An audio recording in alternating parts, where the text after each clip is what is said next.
Hey world, how y'all doing out there? Shout out to you in your respective state, your country, or your continent.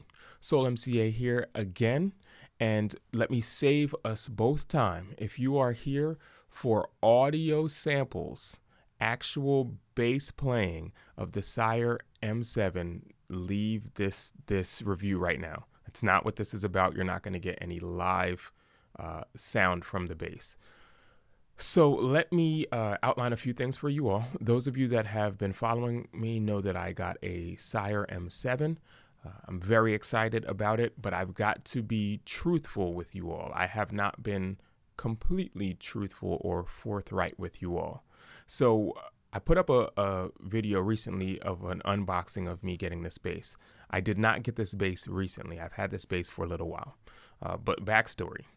I ordered this bass on July 7th, 2021 through Sweetwater. Not Sweetwater's fault. I did not receive the bass until June 5th, 2022. No, God! No, God, please, no! No! No! No! Okay, so I've had this bass, by the time I put out that video, I've had it about 2 months and a half. All right, so just so you know, I've had the bass, I've been playing with it, I've done plenty of gigs with it, hours of practice with it. So I know what I'm talking about with this bass or where this bass is concerned. All right, so that's the first thing. So what you're gonna see is you're gonna see me in a different set of clothes, the clothes I was wearing for the unboxing because that's the day I got it. Right out of the box, I just recorded some initial impressions. I wasn't sure if I'd ever use the video, maybe I would, maybe I wouldn't. I just wanted to record myself and my reactions to having this bass. When you see me come back, which I'm going to show those clips and that information in a second. When you see me come back in these clothes, I'm going to talk to you about some of my impressions now after having the bass for a couple of months. All right, so you're going to get my first set of things is going to be right out of the box. I haven't played it, hadn't plugged it in yet, none of that stuff. And then you're going to get me now in present day talking about my impressions after having it for a while. Let me give you a couple other things right before I play that video because there were some questions asked on the last video when I did the unboxing. So I did purchase the bass through Sweetwater. I'll talk a little bit about that on the website, on the clips that you're going to see. Again, the Sire basses were sold out everywhere, even on the Sire website. So it wasn't Sweetwater's fault that I took so long to get this bass. It was getting to the point where I was almost like, forget it, I don't want it anymore. Because I had the money and they wouldn't just take the money and it was burning holes in my pocket. Anyway, there was an ask of how much the bass costs. So Sweetwater had a deal back in July when I purchased the bass, some kind of percentage off, whatever the case is. And I immediately went in to see if they would take that percentage off of the Sire bass, which was still marked down at that time. Sire has since marked the basses up. So I got the original price and a markdown from that. So I did get the price, the bass at a different price than you would if you went onto the website right now. I have an ash body. There's another wood type that you can get that is lower grade. I say that very loosely. I'm not knocking anyone who has the other one. The ash has brighter tones. That's really the difference. And so they charge you a little bit more. It's a better wood. I'm saying all of this loosely. Again, it's just what they consider the higher grade wood. Let me just say it that way. That's how I'm going to say it. So I paid $988 before taxes. Okay. If you were to order the bass right now, it'd be $1,053.46. I'm sorry. It's $1,053.46 after taxes. All right. So before taxes, it was $988. It's $1,053.46 after taxes. And I'll look up real quick how much it is if you look on the website right now and give it to you. So if you were to go on to Sire-USA.com and look at their basses, they are currently charging $1,103 before taxes for the 5 strings. And again, that price went up because I've been watching the price on the Sire website waiting for them to restock, and then I realized that they changed the price of the unit itself. All right, with no further ado, let's get my initial reactions, and then I'll come back with some older reactions. All right, so I got my bass, and I read through this certification of the 55-point check by Sweetwater. Pretty cool. I've never purchased a guitar from Sweetwater. I've purchased other things. Obviously, I got my little Sweetwater candy in my catalog. but never an instrument from them, particularly a bass or a guitar. And I appreciate that they actually tell you exactly what they went through. They tell you exactly what they checked in this section here, which is really nice, from the finish to the hardware, the height, the action.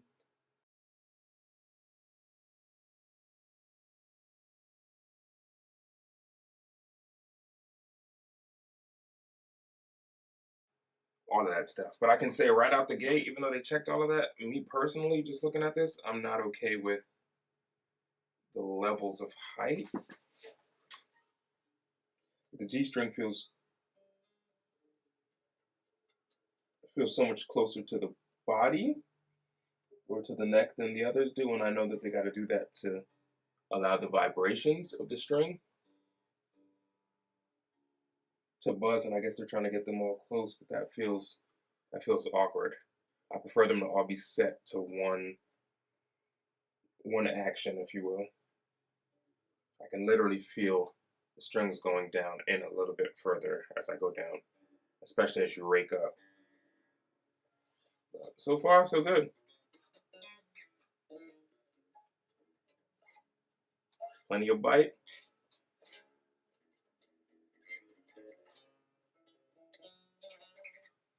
Yeah, that feels nice. That feels nice. I like the string bends already. And still just first impressions. I haven't plugged it in yet. I may not for now. Looks fantastic. It's a very good looking bass. Just outstanding to look at.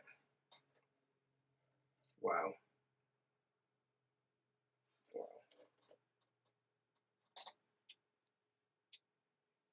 Everything in the middle. Yeah, that's great. Sire M7. Swamp Ash. Transparent black. So a few more quick impressions. Action is definitely a little high for me. This is standard tuned, and obviously you all know I detune, so that's a thing. Also, I thought for me personally that where the fret markers are were going to be a problem because they're up higher on the B string area, and the double dots go down to the E string area. All my other basses have always been right along that A string on a 5 string, right in the middle of the board. I thought that'd be a problem, but it really isn't. It really isn't. I've been able to cruise around fretboard pretty easily without those visual markers because you still got the ones on the top of the bass, obviously, and actually it's easier looking down at the bass for me with them being higher or more towards the top of the bass. So I really do appreciate that. Knobs feel great. Overall, I think I'm going to be really happy with this purchase. Top 5 feels a little loose. I feel that detent in there. Yeah, detent there. Detent there on the top pod. And detent on the bottom pod too. Yep, detent there for sure. A lot of detent. Great bass. The rolled edges, I can't feel a difference. I know my other basses weren't rolled edges, but I will say my fingers do feel to be protruding more over the fretboard than previously.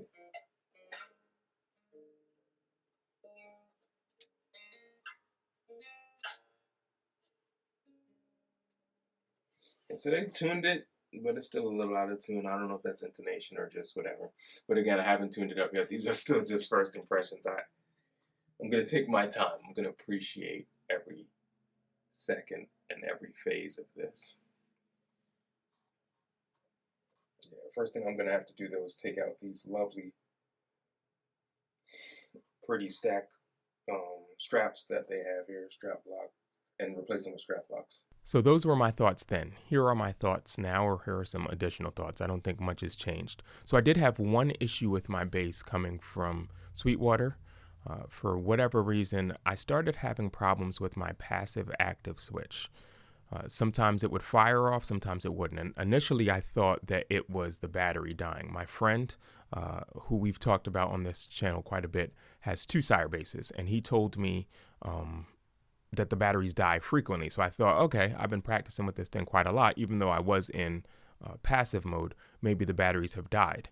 And then I would flick it again, and then it would work. So I contacted Sweetwater, who was great about it, and they said, maybe there's some of the styrofoam got into the unit, or maybe some debris, whatever the case is. They said, we're going to send you out some contact cleaner, and they did. And they sent me the top rate contact cleaner.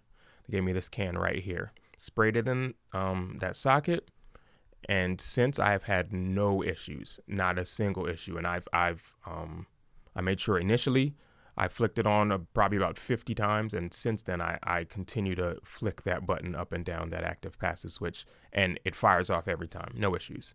Just so you know, I usually play with this bass in passive mode. All the sounds, it's great, but the passive is so good that I just rock with the passive a lot. Also, it's very strong bass. It's really loud, and I'm going to talk about that in a second. And so a lot of times I find myself needing to dial back on some systems. And so I just go with the passive anyway. And I'm a passive guy anyway. That Rogue that you guys have seen me play forever and that I've had forever is a passive bass. So I rock with that. But with the loudness, so there's something that I've discovered since getting this bass. Because of how loud it is, I now make sure I crank it home so I can practice what it would feel like to play with a louder bass.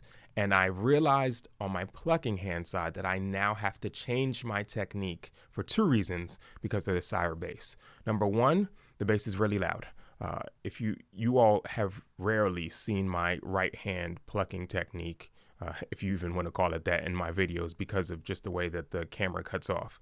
But I usually anchor my thumb on the top pickup and then play straight from there. If I go down below the B string, I will usually drop my thumb down to the B string and anchor it there and play from there. All right, so G, D, A, all of them with my thumb anchored from there. Now, because this bass is so loud, sometimes I don't always bring my thumb down to that B string. And even with me bringing my thumb down to that B string, there is rumbling that happens in the bass. Sometimes on the E string, usually on the B string, if I'm like doing something really quick and raking and I don't bring that thumb down. And it happened to me on a gig and I didn't know. And I was like, what is going on with your sound system? I thought it was the sound system and we couldn't figure it out. And it was only happening on one song. And it's because of where I was playing the song because of the key. And I was hanging around more on the B string, the E string and the B string.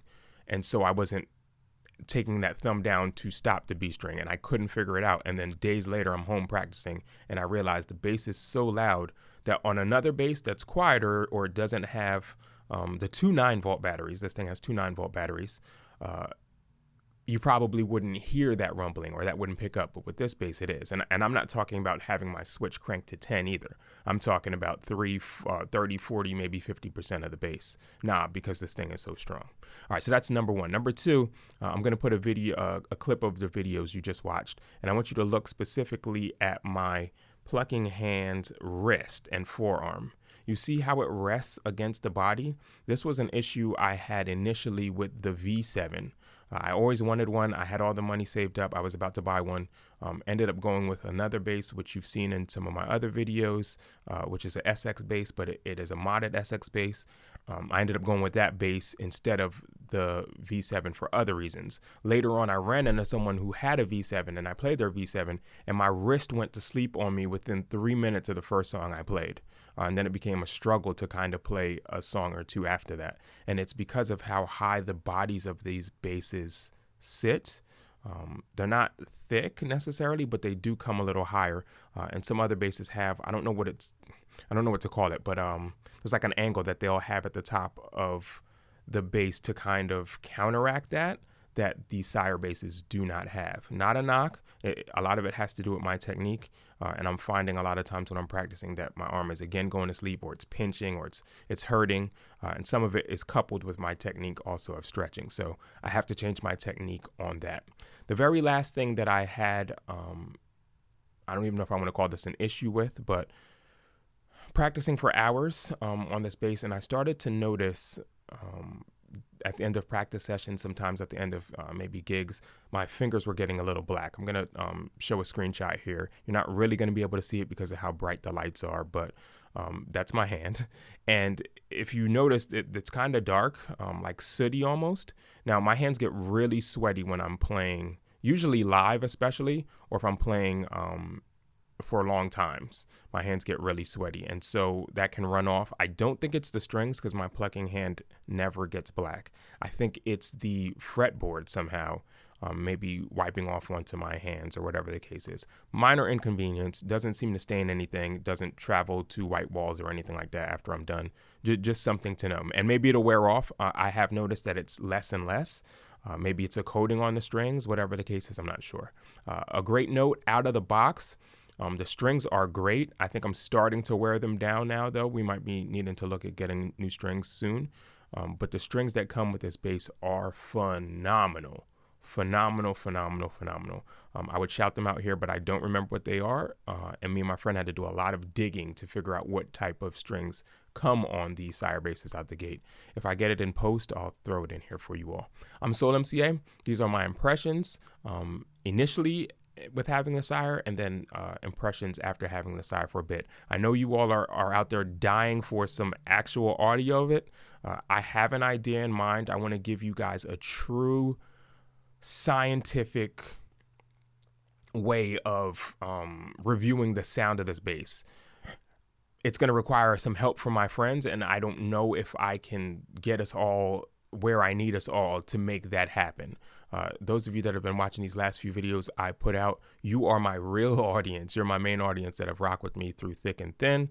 Even when I stopped, when I came back, you've been supportive.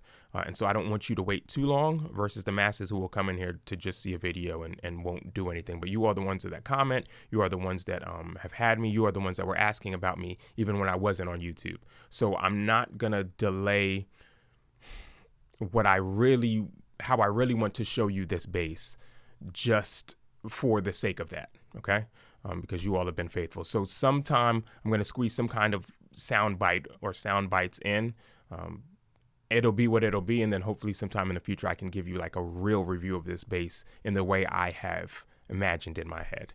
All right, Soul MCA, y'all take it easy. Have a good one. Take care, and God bless.